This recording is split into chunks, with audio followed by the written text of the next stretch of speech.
Last வீடியோவில் ஃபேக்ட்ஸ்னா என்னென்னு புரிஞ்சிருப்போம். இந்த வீடியோவில் ஃபேக்ட்ஸ் இன் இஷ்யூனா என்னென்னு தெரிஞ்சுக்கலாம் வாங்க. ஃபேக்ட்ஸ் இன் இஷ்யூக்கு தமிழில் தீர்வு தரு நிகழ்மை அல்லது தீர்ப்புதவு நிகழ்மை அல்லது பிரச்சனையில் உள்ள பொருண்மைன்னு சொல்லுவாங்க.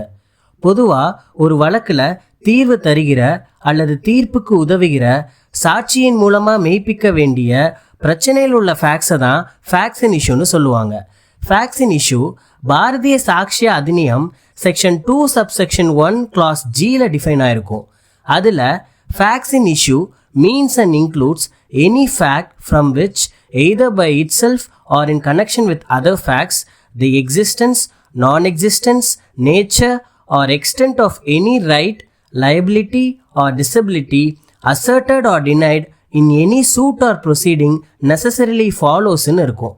இந்த டெஃபினிஷனோட பிளைன் ரீடிங்லேயே 3 கீ டேர்ம்ஸை நீங்கள் பார்க்கலாம். ஒன்று ரைட், உரிமை. ரெண்டாவதா லயபிலிட்டி, கடப்பாடு அல்லது பொறுப்படைவு. மூணாவதா டிசபிலிட்டி, இயலாமை. ஃபர்தராக இந்த டெஃபினிஷனில் சூட்டுங்கிற டேர்ம் சிவில் சூட்டையும் அண்ட் ப்ரொசீடிங்ஸுங்கிற டேர்ம் கிரிமினல் ப்ரொசீடிங்ஸ் உட்பட மற்ற மிசலேனியஸ் ப்ரொசீடிங்ஸையும் குறிக்கும்.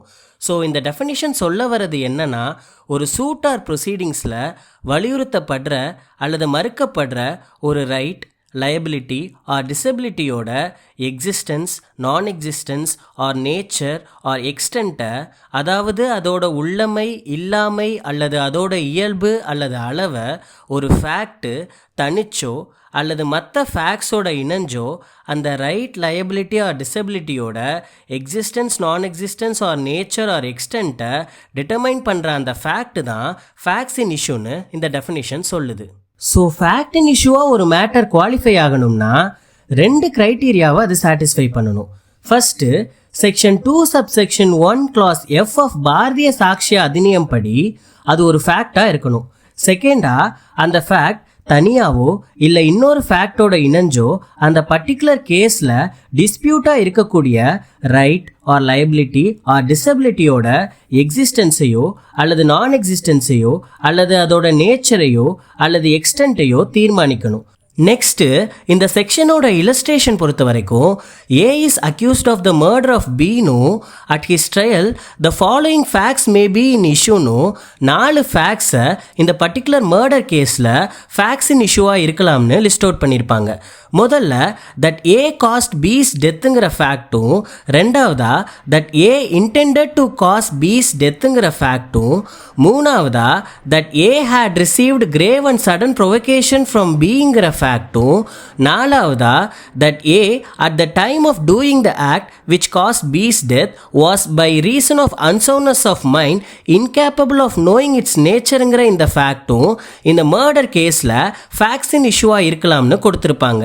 ஜென்ரலாக கிரிமினல் கேஸில் ப்ராசிக்யூஷனுக்கு தான் பிரைமரி பர்டன் ஆஃப் ப்ரூஃப் இருக்குங்கிறதுனால இந்த மர்டர் கேஸோட நீதிமன்ற விசாரணையின் போது ப்ராசிக்யூஷன் சைட் ஃபஸ்ட்டு ஏ தான் பியோட மரணத்தை விளைவித்தாருங்கிற ஃபேக்டையும், அடுத்து ஏ பிக்கு மரணம் விளைவிக்கணுங்கிற உட்கருத்து கொண்டிருந்தாருங்கிற ஃபேக்டையும் எவிடன்ஸ் மூலிமா ப்ரூவ் பண்ண வேண்டிய பர்டன் ப்ராசிக்யூஷன் சைடுக்கு இருக்கும். இந்த 2 ஃபேக்ட்ஸும் ஃபேக்ட்ஸ் இன் இஷ்யூவான்னு தெரிஞ்சுக்க நம்ம ப்ரீவியஸாக பார்த்த 2 க்ரைட்டீரியாவையும் அது சாட்டிஸ்ஃபை பண்ணுதான்னு பார்க்கலாம் வாங்க.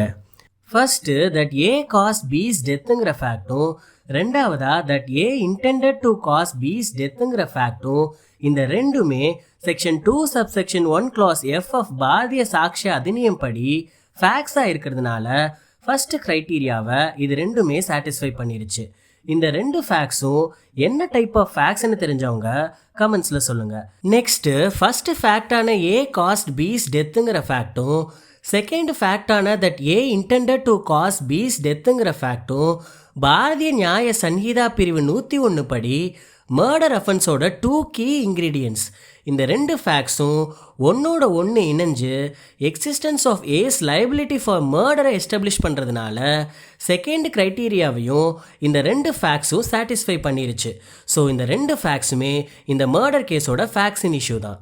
அடுத்து தேர்ட் ஃபேக்டை பொறுத்த வரைக்கும் சப்போஸ் ஏ பியால் கடுமையாக ஆத்திரமூட்டப்பட்டிருந்தாருன்னு அதன் விளைவாகத்தான் பியோட மரணம் நிகழ்ந்ததுன்னு ஒரு ஃபேக்டை மர்டர் அக்யூஸ்டான ஏ தரப்பில் வலியுறுத்துகிற பட்சத்தில் அதுவும் ஃபேக்ட் இன் இஷ்யூ தான். ஏன்னா first section 2 subsection 1 clause F of Bharatiya Sakshya Adhiniyam படி இது ஒரு சைக்காலஜிக்கல் ஃபேக்ட்.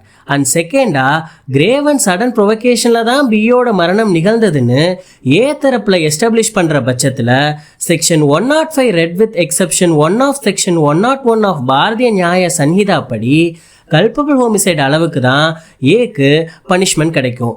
அதாவது இந்த பர்டிகுலர் ஃபேக்ட் மற்ற 2 ஃபேக்ட்ஸான ஏ காஸ் பீஸ் டெத்துங்கிற ஃபேக்டோடையும் and A intended to cause B's டெத்துங்கிற ஃபேக்டோடையும் இணைஞ்சு extent of ace liability for culpable ஹோமிசைடை டிட்டர்மைன் பண்ணுது.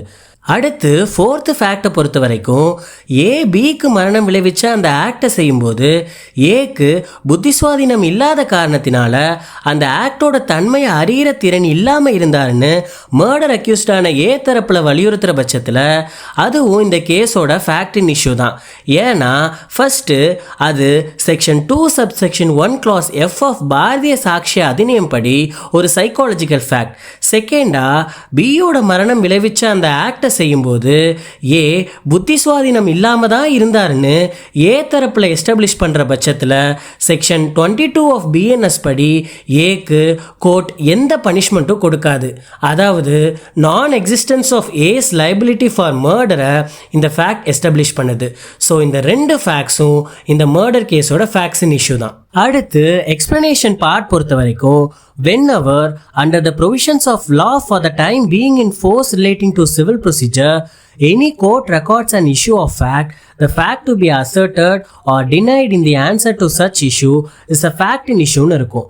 டெஃபினிஷன்லயே போத் சிவில் அண்ட் கிரிமினல் கேசஸ்ல ஃபேக்ட்ஸ் இன் இஷ்யூனா என்னன்னு காமனா டிஃபைன் பண்ணியிருந்தாலும் சிவில் கேசஸை பொறுத்த வரைக்கும் ஃபேக்ட்ஸ் இன் இஷ்யூவை ஈஸியாக ஐடென்டிஃபை பண்ணுறதுக்கு தான் இந்த எக்ஸ்பிளனேஷன் பார்ட் கொடுத்துருக்காங்க. அதாவது ஒரு உரிமையல் வழக்கில் நிகழ்மை பற்றிய எழுவினாக்கள் உரிமையல் நடைமுறை சட்டம் கட்டளை 14 படி வணையப்படும் போது அந்த எழுவினாக்களுக்கு விடையளிக்கிற வகையில் அதை வலியுறுத்தவோ அல்லது மறுத்தளிக்கவோ கூடிய ஃபேக்ட்ஸை தான் ஃபேக்ட்ஸ் இன் இஷ்யூன்னு இந்த எக்ஸ்பிளனேஷன் சொல்லுது. இதை ஒரு எடுத்துக்காட்டின் மூலமா ஈஸியா புரிஞ்சுக்கலாம். சப்போஸ் ஏ கிட்ட பி 1000 ரூபாயை கடனா வாங்கிட்டு கடனுறுதி சீட்டை 5/5/2025 அப்போ பி ஏ கிட்ட எழுதி தராரு. அந்த தொகையை குறிப்பிட்ட நாளில் பி ஏ கிட்ட தர மறுத்ததால ப்ராமிசரி நோட் படி டியூவா இருக்கிற அமௌண்ட்டை பி ஏக்கு செலுத்த வேண்டி ஏ பிக்கு அகைன்ஸ்டா ரெக்கவரி ஆஃப் மணி சூட்டை ஒன்று போடுறாருன்னு வச்சுப்போம். இந்த சூட்ல கோர்ட் பொதுவாக ஃப்ரேம் பண்ணக்கூடிய இஷ்யூஸ் ஆஃப் ஃபேக்ட் என்னவா இருக்கும்னா, முதல்ல 5/5/2025 அப்போ பி ஏ கிட்ட கடனுறுதி சீட்டை எழுதி கொடுத்தாரானோ, ரெண்டாவதா பி ஏ கிட்ட 1000 ரூபாயை கடனா வாங்கினாரானோ, மூணாவதா கடனுறுதி சீட்டில் உள்ள கையெழுத்த பி அது அவரோடது இல்லைன்னு மறுக்கிற பட்சத்தில் கடனுறுதி சீட்டில் உள்ள கையெழுத்து பியோடதானோ ஒரு சிவில் கோர்ட் மணி சூட்டுக்கு இப்படி இஷ்யூஸ் ஆஃப் ஃபேக்டை ஃப்ரேம் பண்ணலாம்.